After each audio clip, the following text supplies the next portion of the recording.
بسم اللہ الرحمن الرحیم۔ میرے عزیز بھائیوں اور عزیز بہنوں، عید الفطر کی آمد ہے، اور یہ وہ مبارک گھڑیاں ہیں جب رحمت کے فرشتے زمین پر خوشیاں اور رزق تقسیم کرنے اترتے ہیں۔ یاد رکھیں کہ عید صرف نئے کپڑے پہننے کا نام نہیں، بلکہ یہ اپنے گھر اور روح کو پاکیزہ کرنے کا دن ہے۔ آج میں آپ کو وہ راز بتانے جا رہا ہوں جو آپ کی تقدیر بدل سکتا ہے۔ اللہ تبارک و تعالی ان لوگوں سے بے حد خوش ہوتا ہے جو اپنے گھروں کو صاف اور معطر رکھتے ہیں۔ خاص طور پر عید سے پہلے ان 5 جگہوں کی صفائی آپ کے گھر میں برکتوں کے وہ دروازے کھول دے گی جس کا آپ نے تصور بھی نہ کیا ہوگا۔ اگر آپ کو محسوس ہوتا ہے کہ رزق میں تنگی ہے یا گھر میں سکون نہیں، تو شاید آپ نے ان پوشیدہ جگہوں کو نظر انداز کر رکھا ہے جہاں نحوست ڈیرے ڈال دیتی ہے۔ اللہ آپ کے گھروں کو خوشیوں سے مالا مال رکھے۔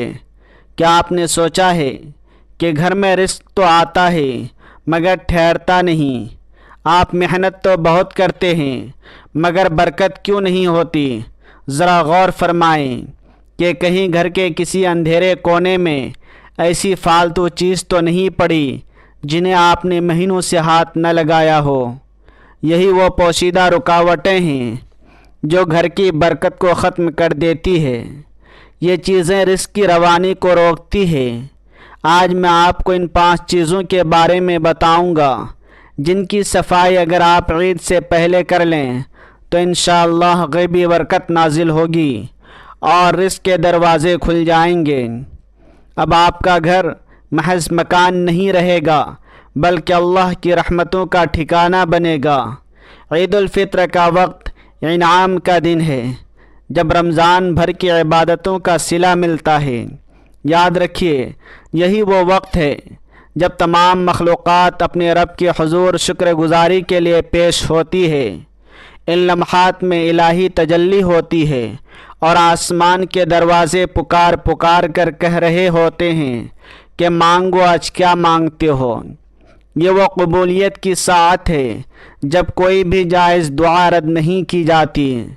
جب بندہ ہاتھ اٹھاتا ہے تو ملائکہ صدا دیتے ہیں کہ تیرا رب سب کچھ عطا کرنے والا ہے۔ یہ وہ قیمتی لمحہ ہے جب رب اپنے بندے سے خوش ہو کر رزق کی فراوانی نازل کرتا ہے اور الجھے معاملوں کی گرہیں کھولتا ہے۔ لیکن افسوس کہ ہم اس عظیم موقع کی قدر نہیں کرتے اور غفلت میں گزار دیتے ہیں۔ نہ دلوں کو کینہ سے پاک کرتے ہیں اور نہ گھر کو ظاہری غلاظت سے۔ لہٰذا آج عہد کر لیں کہ جب عید کا چاند نظر آئے تو آپ نے تقدیر بدلنے کا یہ موقع ضائع نہیں کرنا۔ میرے بھائیوں اور بہنوں، اب تفصیل سے ذکر کرتے ہیں اس پہلی چیز کا جس کی صفائی عید سے پہلے روحانی طور پر ضروری ہے۔ وہ پہلی اہم ترین چیز آپ کے گھر کا مرکزی دروازہ ہے۔ یہ وہی راستہ ہے جہاں سے ہر خیر و بھلائی کا فرشتہ اور رزق کی پہلی لہر گھر میں داخل ہوتی ہے۔ اگر داخلی راستہ گندا ہو اور مکڑیوں کے جالے ہوں تو کیا رحمت کے فرشتے آنا پسند کریں گے؟ ہرگز نہیں، وہ وہیں سے رخ موڑ لیں گے۔ ہم اندرونی سجاوٹ میں تو مگن رہتے ہیں لیکن مرکزی دروازے کو بھول جاتے ہیں۔ یاد رہے کہ دروازے پر جمی مٹی نحوست کی علامت ہے۔ پیاری بہنوں، جب آپ عید کی تیاری میں دروازے کی گرد جھاڑتی ہیں تو در حقیقت مقدر کے بند دروازوں پر دستک دے رہی ہوتی ہیں۔ میلا دروازہ رب کی رحمت کو خوش آمدید نہیں کہہ سکتا۔ جو سلیقہ مند عورت عید پر گھر کے دروازے کو چمکاتی ہے اس کا گھر نورانی فرشتوں کی جولان گاہ بن جاتا ہے۔ عید سے پہلے صاف نہ کیا گیا دروازہ اس کانٹے دار جھاڑی کی طرح ہے جو خوشی کی راہ میں رکاوٹ بن جائے۔ بس دیر نہ کیجیے، ابھی اسے صاف کرنے کا معمول بنائیں، کیونکہ دروازے کا گرد آلود ہونا بدقسمتی کی علامت ہے۔ اب ہم اس دوسری اہم ترین چیز کی طرف آتے ہیں جو ہر گھر کی ضرورت ہے، اور وہ ہے آپ کے گھر کی جائے نماز، وہ مقدس کپڑا جہاں ہم اللہ کے سامنے سجدہ ریز ہوتے ہیں۔ کتنا دکھ ہے کہ ہم جائے نماز پر کھڑے ہو کر فریادیں تو کرتے ہیں مگر اسے میلا اور دھول سے اٹا چھوڑ دیتے ہیں۔ کیا آپ کا ضمیر گوارا کرتا ہے کہ سجدے کی جگہ گندی ہو؟ اللہ والے فرماتے ہیں کہ میلے مصلی پر رحمت کے فرشتے نہیں اترتے۔ ہم نے جائے نماز کو اتنا غیر اہم سمجھ لیا ہے کہ بچے اس پر کچھ بھی گرا دیتے ہیں۔ تصور کریں اگر کسی افسر کے پاس جانا ہو تو ہم بہترین لباس پہنتے ہیں، تو احکم الحاکمین کے دربار میں اس میلے مصلی پر حاضری کیسی؟ عید کا وہ خاص لمحہ جب دعا قبول ہونی ہوتی ہے، کہیں وہ جائے نماز کی گندگی کی وجہ سے ضائع نہ ہو جائے۔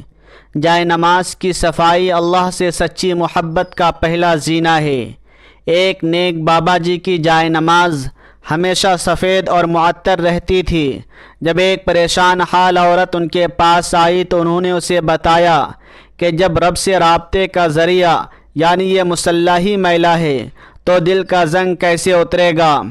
جائے نماز وہ نورانی راستہ ہے جو زمین سے آسمان کو جوڑتا ہے، لہذا عید سے پہلے اپنے مصلوں کو دھوئیں اور خوشبو سے معطر کریں۔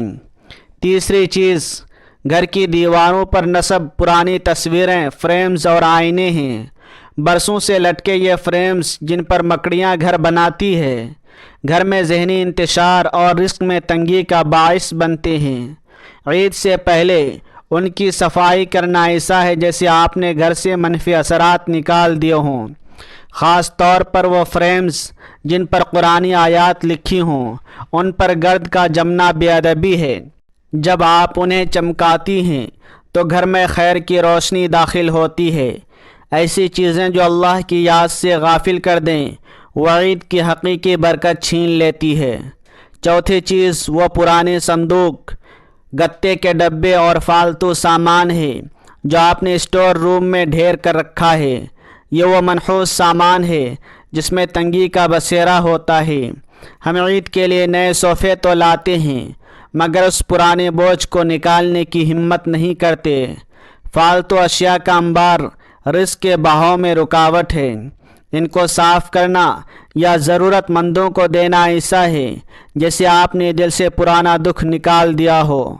جو چیز کسی غریب کے کام آ سکے اسے دے دیں، کیونکہ کباڑ جمع کرنے والے گھروں میں خوشحالی نہیں ٹھہرتی۔ پانچویں اور آخری چیز، دروازوں کے پیچھے اور اوجھل جگہوں کی صفائی ہے۔ اکثر خواتین صرف وہاں صفائی کرتی ہیں جہاں نظر پڑتی ہے، لیکن الماریوں کے نیچے اور صوفے کے پیچھے گرد جمع ہوتی رہتی ہے۔ یہی وہ گندی جگہیں ہیں جہاں شیطان ٹھکانہ بناتے ہیں۔ بچوں کا چڑچڑاپن اور میاں بیوی کی انبن اکثر اسی چھپی گندگی کی وجہ سے ہوتی ہے۔ جب عید سے پہلے آپ ان جگہوں کو صاف کرتی ہیں تو منفی توانائیوں کا خاتمہ ہو جاتا ہے۔ وہی گھر بابرکت ہے جس کا ہر کونا پاکیزہ ہو۔ آخر میں ایک نصیحت یہ ہے کہ ظاہری صفائی کے ساتھ دل کی صفائی پر بھی توجہ دیں۔ گھر کے پردے تو بدل لیتے ہیں مگر لہجوں کی کرواہٹ نہیں بدلتے۔ مرد کو چاہیے کہ بیوی سے نرمی سے پیش آئے، کیونکہ عید پر بیوی کا دل دکھا کر برکت کی امید رکھنا فضول ہے۔ عورت کو چاہیے کہ گھر کو حیا اور شوہر کی اطاعت سے سجائے۔ گھر وہی محل ہے جہاں ماں باپ کی دعا ہو۔ عید سے پہلے کا یہ وقت حسد اور غصہ دھونے کا دن ہے۔ اللہ آپ کے گھروں سے ہر تنگی اور پریشانی کو دور کر دے اور نصیب کے دروازے کھول دے۔ اگر اس بیان نے اثر کیا ہو تو اسے دوسروں تک پہنچائیں تاکہ یہ صدقے جاریہ بن جائے۔ کمنٹ میں اللہ تبارک و تعالی کا نام ضرور لکھیں تاکہ رحمتوں کا نزول ہو۔ اللہ ہم سب کا حامی و ناصر ہو۔ اللہ حافظ۔